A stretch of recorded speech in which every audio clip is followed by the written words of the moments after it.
ભાઈ મહત્વના જે મુદ્દા ગુજરાતમાં ચાલી રહ્યા છે એના વિશે આજે મોટી રેલી અને આવેદનપત્ર શું કહેશો? જો ગુજરાતમાં અત્યારે પાટીદાર સમાજ એક ભાગેડુ લગ્નની વિરુદ્ધમાં મુહિમ ચલાવી રહ્યો છે અને ગુજરાતની સન્માનનીય સરકારે એમાં કાયદો બનાવવાનું પાટીદાર સમાજને કમિટમેન્ટ આપેલું છે. એ પોતાનું કમિટમેન્ટ સરકાર વહેલામાં વહેલી તકે પૂરું કરે એના માટે સરકાર સુધી અવાજ પહોંચે એના માટે માંડલમાં પાટીદાર સમાજ દ્વારા રેલી માધ્યમે મામલતદારશ્રીને આવેદનપત્ર આપવાનો કાર્યક્રમ કર્યો હતો. બીજું જે હમણાં ગુજરાતમાં જે પેટર્ન થઈ રહી છે કે ગુજરાતી અધિકારીઓને અન્યાય અને બારવાળાને મલઈ, એટલે બારવાળાની મલઈ બંધ થાય, ગુજરાતી અધિકારીઓને ન્યાય મળે. ગુજરાતમાંથી દર વર્ષે 5,000 કરોડ રૂપિયા અલગ અલગ રાજ્યોના બહારથી આવેલા અધિકારીઓ પોતાના રાજ્યમાં લઈ જાય છે, જેનાથી ગુજરાતના અર્થતંત્રને પણ ફટકો પડે છે. એટલે એ ગુજરાતનું અર્થતંત્ર પણ મજબૂત બને, સમાજો સુરક્ષિત થાય અને કાયદો અને ન્યાય તમામ માટે ગુજરાતી હોય કે નોન ગુજરાતી બેય માટે સરખું કામ કરે. ઈડીની અલગ અલગ ટીમો સરકાર તૈયાર કરે અને આ જે ભ્રષ્ટાચારી અધિકારીઓ છે બીજા એ બધાને જેલમાં પૂરે એ જ પ્રાર્થના કરીએ.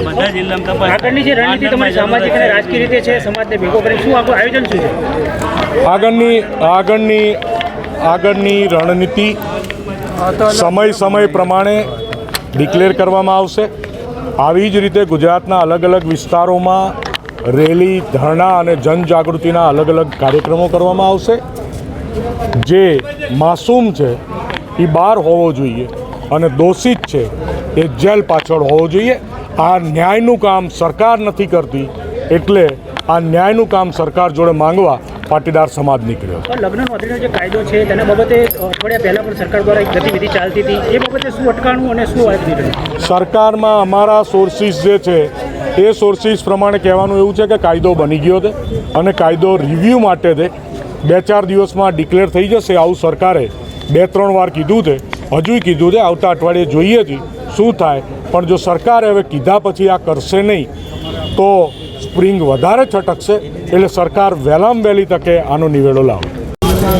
ગીતાબેન, માંડલ ખાતે મોટી સંખ્યામાં પાટીદારો દ્વારા રેલી અને આવેદનપત્ર આપ્યું છે. મહત્વના જે મુદ્દાઓ હતા સરકાર પાસે શું માંગ? ખાસ કરીને 2 મહત્ત્વના મુદ્દા હતા. ઘણા સમયથી પાટીદાર આગેવાનો લડી રહ્યા છે કે ભાગેડુ લગ્ન પ્રથા વિરુદ્ધ કડકમાં કડક કાયદો બનાવવાનો. સરકાર સાથે પણ મંત્રણા થઈ, ડેપ્યુટી સીએમ સાથે પણ ચર્ચા થઈ અને ત્યારે ચર્ચાની અંદર એ કહે છે કે હમણાં જ અમે કાયદા બનાવીને આદેશ આપી દઈએ છીએ, એમાં પણ હજુ કંઈ પ્રોગ્રેસ કરવામાં નથી આવીને સતત સુરતની અંદર હમણાં તાજેતરમાં જ આપણે ઘટના બની છે કે 17 વર્ષની દીકરીને લઈ અને છેલ્લા 35-40 દિવસથી જે માણસ ગુમ થઈ જાય છે, પોલીસ એને શોધી શકતી નથી અને એના માટે થઈને પાટીદાર યુવાનોએ બહાર આવવું પડે છે, રોડ આવવું પડે છે. એવી ગુજરાતની અંદર અસંખ્ય દીકરી છે, નહીં કે પાટીદાર સમાજની એક દીકરી, દરેક સમાજની દીકરી એ બધા માટે મહામૂલ્ય મૂડી હોય છે. એવી દીકરીઓને જ્યારે આવા અસામાજિક તત્વો, લુખાઓ જ્યારે ભગાડીને ભોરવીને લઈ જાય છે, એના વિરુદ્ધની આ લડાઈ છે. એના વિરુદ્ધના મુદ્દા ઉપર આજે પાટીદાર આગેવાનો રોડ પર આવ્યા હતા. અને સાથે સાથે વાત બીજી હતી રાજેન્દ્રભાઈની. રાજેન્દ્રભાઈ વિશે એટલે ચોક્કસ હું કહેવા માગીશ, કારણ કે જ્યારે ભાજપ સરકાર જ્યારે ગાંધીનગરની અંદર બેઠી છે તો કયો નેતા ભ્રષ્ટ નથી? અધિકારીઓ ભ્રષ્ટ તો હશે પણ સાથે સાથે નેતાઓ ભ્રષ્ટ છે અને છેક સુધી એમના બધા ઘર સુધી હપ્તાઓ પહોંચે છે. ખરા અર્થમાં જો રાજેશભાઈ ભ્રષ્ટાચારી હોય તો એને સજા મળવી જોઈએ, પણ જાણી જોઈને પાટીદાર સમાજના દીકરા સાથે જો આ અન્યાય કરવામાં આવતો હોય તો આ પાટીદાર સમાજ ક્યારેય સાખી નહીં લે. ને ખાસ કરીને મોટી સંખ્યામાં જ્યારે આજે મહિલાઓ આ રોડ પર ઉતરી છે એના દીકરા માટેની લડાઈ. અત્યાર સુધી અમે દીકરીઓ માટે તો લડીએ છીએ ને લડવાના પણ છીએ. જ્યારે પાટીદાર સમાજના દીકરાઓ સાથે આવા પૂર્વગ્રહ રાખી અને આ દીકરાઓ સાથે જ્યારે એને સજા આપવામાં આવતી હોય તો ચોક્કસ એના માટે અમે બધા લડવા તૈયાર છીએ. એક મિનિટ હું બોલશો. પ્રશ્નોને લઈ અને અમે રેલીના માધ્યમથી આપને આવેદનપત્ર આપવા આવ્યા હતી કે ભાગેડુ લગ્ન પ્રથાનો વિરુદ્ધમાં વહેલામાં વહેલી તકે સરકાર કાયદો બનાવે. અને ક્યાંક ને ક્યાંક ગુજરાતમાં એવી પેટર્ન બની રહી છે કે ગુજરાતી અધિકારીઓને અન્યાય થઈ ગયો, તો ગુજરાતી અધિકારીઓ જોડે થતું પૂર્વગ્રહપૂર્વકનું વર્તન બંધ થાય એવી સરકાર વ્યવસ્થા કરે. એ માંગ સાથે અમે રેલીના માધ્યમથી આપને આવેદનપત્ર આપીએ છીએ અને અમે એવી અપેક્ષા રાખીએ છીએ કે તમે અમારી માંગણી વહેલામાં વહેલી તકે સરકાર સુધી પહોંચાડો અને સરકારને કહો કે વહેલી અમારી માંગણી પૂરી કરે.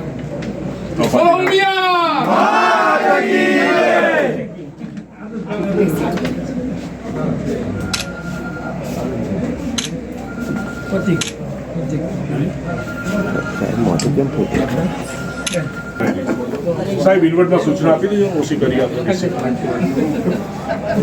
એક 48 કરવા પાટીદાર સમાજના આ ગુજરાતની અંદર પાટીદારો તમારી સાથે છે અને કોઈ એવો લુખ્ખો ગુંડો આ ગામની અંદર હોય ને જેને આમ કોલર ઊંચો રાખીને પાટીદારોને હેરાન કરવાનું મન થાય તો આ ગામમાં નામચી લુખ્ખો ગુંડો હોય એની સામે લડવા માટે અમે તૈયાર છે મિત્રો.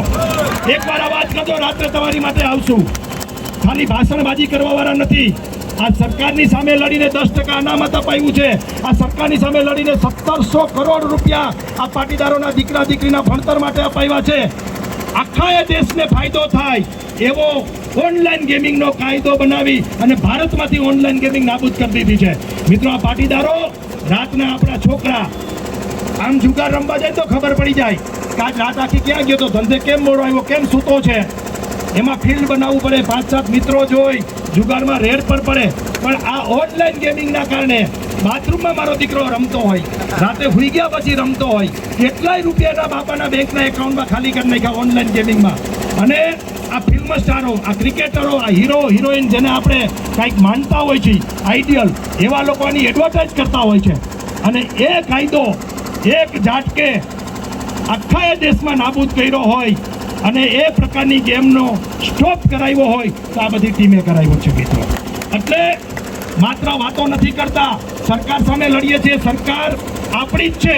અહીંયા ભાજપના પણ મિત્રો છે, કોંગ્રેસના પણ હશે ને આમ આદમી પાર્ટીના પણ હશે, પણ માયગા વગર માય ના પીરસે મિત્રો. અને સરકારને કહેવું પડે કે અમને પીડા છે, તમારે આપવું પડે અને સરકારને આપવાનું હોય. એના માટે તો આ સરકાર બેઠી છે.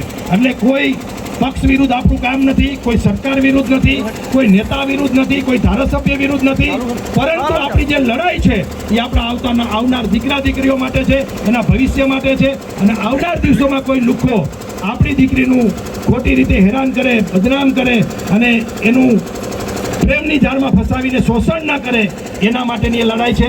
વધુ વાત નહીં કરતા હું વરુણભાઈને માઇક આપું છું. આગળની વાત મારા મિત્રો કરશે. અસ્તુ. જય હિન્દ, જય ભારત, જય મા ઉમા ખોડલ, જય સરદાર.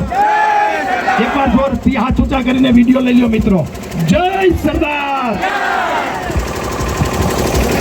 વાહ ભાઈ વાહ. મનોજભાઈ પનારાનો ખૂબ ખૂબ આભાર. આપણે આગેવાનો છે અને બધા જ આ કાર્યક્રમની અંદર અહીંયા ઉપસ્થિત રહ્યા છે. ત્યારે એક સમાજની દીકરી તરીકે મારે આપની વચ્ચે બે વાતો મૂકવી છે. એક, પરસોત્તમ સોલંકીને આપણે કેટલા ઓળખીએ છીએ? બધા જ. પરસોત્તમ સોલંકી ને હીરાભાઈ સોલંકી બે ભાઈ. પરસોત્તમ સોલંકી એક એના સમાજના દીકરા સાથે જે ઘટના બની અને પરસોત્તમ સોલંકી આ સરકારને ચેલેન્જ આપી કે હું જ્યાં સુધી મારા વિસ્તારમાં પહોંચું એ પહેલા એ અધિકારીની બદલી થઈ જવી જોઈએ. આવી ચેલેન્જ આપી અને પરસોત્તમ સોલંકી જ્યારે પોતાના વિસ્તારમાં પહોંચ્યા ત્યારે અધિકારીની બદલી થઈ ગઈ હતી.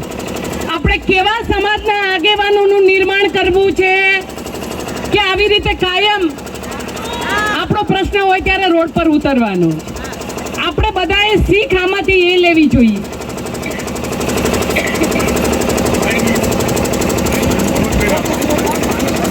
બીજા આપણા વક્તા મનોજભાઈ પનારા જેઓ મોરબી પંથકમાંથી આવે છે, એમણે આપણે વિનંતી કરીએ અને આપણે એમને પહેલાં તો તાળીઓથી વધાવીએ અને મહેમાનનું સ્વાગત કરીએ. મનોજભાઈ પનારા.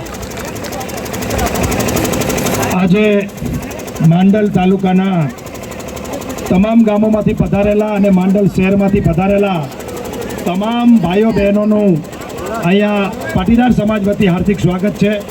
અહીંયા બિરાજમાન સમાજના શ્રેષ્ઠીઓ જેમને પોતાનું જીવન હંમેશાના માટે સમાજની ચિંતા કરવામાં અને સમાજને ન્યાય અપાવવામાં અને સમાજના ઉત્થાન માટે જેમને કામ કર્યું છે એવા અમારા વડીલ, આપ સર્વના આશીર્વાદથી આજે આપણે બધા એકત્રિત થયા છે. ત્યારે જે યુવાનોએ આ રેલી અને આ કાર્યક્રમનું આયોજન કર્યું છે એમને ખૂબ ખૂબ ધન્યવાદ.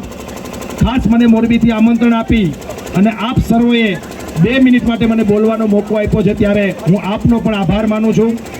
ખાસ કરીને વિશેષ વરુણભાઈનો આભાર માનું છું, કારણ કે વરુણભાઈ બોલાવે એટલે અમારે આવવું પડે, કારણ કે અમને વરુણભાઈને જ્યારે બોલાવી ત્યારે વરુણભાઈ અમારી વચ્ચે ઉપસ્થિત હોય છે. તો આ એક વ્યવહાર છે અને સમાજમાં આવો વાટકી વ્યવહાર ચાલુ રાખવો પડે મિત્રો, અને ખાસ કરીને બહેનો રાખતા હોય છે.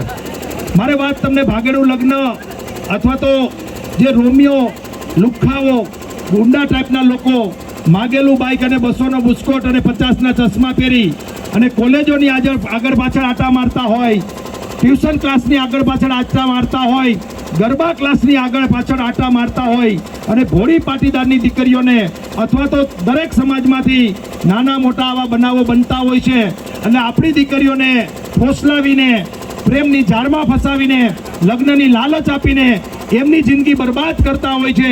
એવા લુખ્ખાઓની સામે, એવા રોમિયોની સામે કાયદો બનવો જોઈએ કે ના બનવો જોઈએ? પાટીદાર સમાજ પ્રેમનો વિરોધી નથી, પ્રેમ લગ્નનો વિરોધી નથી, પરંતુ આજે દિવસે ને દિવસે પાટીદારની દીકરીઓને ફસાવી ફોસલાવી પાટીદારના મિલકત ઉપર જેમનો ડોળો હોય છે, પાટીદાર સમાજને બદનામ કરવા માટે જે દીકરીઓને ફસાવીને લગ્નની લાલચ આપવામાં આવે છે અને 18 વર્ષની 20 વર્ષની દીકરીઓ આ વાતને સમજતી નથી, એટલે આવા લુખ્ખાઓની રોમિયોની જાળમાં ફસાય છે અને પછી દીકરીઓ જિંદગી બરબાદ કરે છે. અને પોલીસ સ્ટેશનમાં મેન તમે જોયું છે કે દીકરી આવીને એમ કે 20 વર્ષ જેને મોટી કરી અને એમ કે હું તમને ઓળખતી નથી, અને 2 વર્ષ પછી ઓલો લુખ્ખો એને કાઢી મૂકે, મારે દારૂ પીને એને હેરાન પરેશાન કરે, જ્યાં તારા બાપની ત્યાંથી પૈસા લઈ આવ. દીકરી બાપને કહી ન શકે ત્યારે એના પેટમાં બાળક હોય અથવા તો કાંઈકમાં બાળક હોય એને લઈને રોતી રોતી આવે ત્યારે મા બાપ એને હચાવતા હોય છે. આવી ઘટનાઓ મારા તમારા બધાના સમાજમાં, બધાના ગામમાં, બધાના વિસ્તારમાં બને છે, છતાંય પાટીદારોએ ચૂપ રહેવાનું છે. આજે આ સરકારે 1 મહિને ત્યાં લોલીપોપ આપ્યો છે, 1 મહિને ત્યાં કોણીએ ગોળ ચોટ્યો છે કે અમે આ પ્રકારનો કાયદો બનાવવા જઈ રહ્યા છે, આ પ્રકારનો કાયદો બનાવવા જઈ રહ્યા છે. જ્યારે એમને પ્રોબ્લેમ થાય, સરકારને પ્રોબ્લેમ થાય તો રાતોરાત કાયદો બની જાય છે. અને પાટીદાર સમાજ નહીં, 6.5 કરોડ ગુજરાતીઓને જ્યારે આ કાયદાની જરૂર છે, લગ્ન નોંધણીના કાયદામાં ફેરફાર કરવાની જરૂર છે, ત્યારે સરકાર શા માટે 1 મહિનો ત્યાં લોલીપોપ આપી રહી છે? આ સરકાર આ વાત આજે માંડલથી હું તમને બધાને અભિનંદન આપું છું કે તમે આ નવી શરૂઆત કરી છે. જો 10 દિવસની અંદર આ સરકાર આ કાયદો નહીં લાવે તો આવતા દિવસોમાં ગુજરાતના તમામ તાલુકાઓમાં આ રીતે મામલતદાર કચેરીએ જઈ અને આવેદનપત્ર આપવામાં આવશે અને આ સરકારને જગાડવામાં આવશે. મિત્રો, આ સરકાર બેરી મૂંગી સરકાર છે. જેમ ભગતસિંહે કોઈની હત્યા માટે નહીં, હિંસા માટે નહીં, પરંતુ સંસદની અંદર અંગ્રેજોના કાન ખોલવા માટે અને ભારતની પ્રજાને જગાડવા માટે એસેમ્બલીમાં બોમ્બ ફોડી અને લોકોને જગાડ્યા હતા. એ રીતે તમે આજે ફરીથી આ માંડલની અંદર એક કાર્યક્રમ કરી અને બેરી મૂંગી સરકારને જગાડી છે.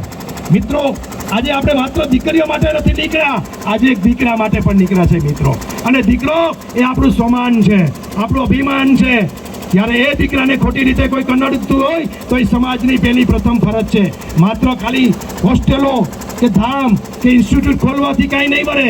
જ્યારે સમાજના દીકરાઓને પડતી તકલીફમાં પણ સમાજના વડીલો, સમાજના આગેવાનો, રાજકીય સામાજિક પક્ષાપક્ષીથી ભૂલી અને એક થઈને એક મંચ આપે ઉપર આવે ને, ત્યારે સમાજને સાચો ન્યાય મળતો હોય છે મિત્રો. મોરબીની અંદર અમે પાટીદાર યુવા સેવા સંઘ ચલાવીએ છીએ. કોઈ લુખ્ખાની તાકાત નથી આખા જિલ્લાની અંદર મોરબીમાં કે કોઈ બેન દીકરીની છેડતી કરી શકે, કોઈ પટેલની જમીન પચાવી શકે, કોઈ વ્યાજખોર પટેલનો ઘર પચાવી શકે કે પ્લોટ પચાવી શકે. અને માંડલ તાલુકાના પટેલોને કહું છું કે આવા વ્યાજ પાણીની વ્યવસ્થા કરી છે. ખૂબ ખૂબ આભાર, ખાસ કરીને બહેનોનો ખૂબ ખૂબ આભાર. ભારત માતા કી જય.